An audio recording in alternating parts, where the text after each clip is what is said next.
Good morning. I'm an entrepreneur. A long time ago I started a print media company in Russia, and that got old, so I sold it 2 years ago.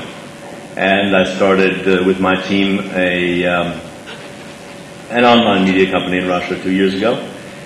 A year later we expanded into the United States, and now we're looking around for other opportunities, and that's why I'm here.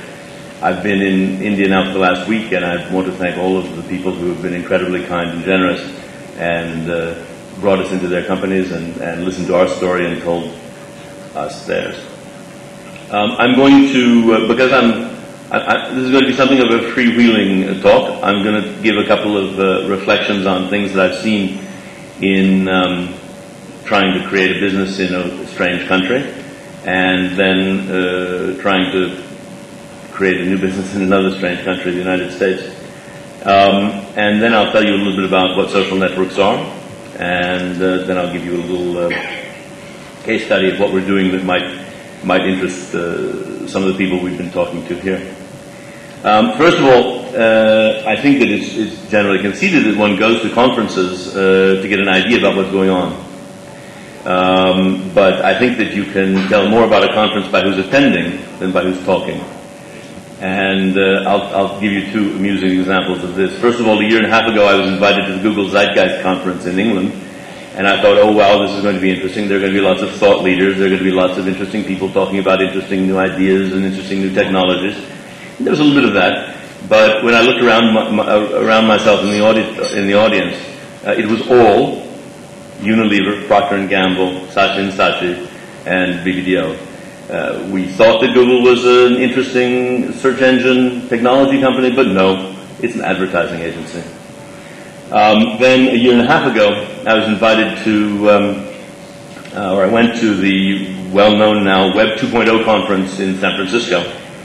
And I immediately, because I had just had this experience with Google, I immediately asked for the list of attendees, and I discovered that other than the Anglo-American world, there were only 8 people attending who were not either from America or from England, and there was I think they were all from France, and they were just on a tour. And so the next year I was invited back, and in fact invited back to give a panel on rest of world, which I guess includes me and you. And I was really excited. I got the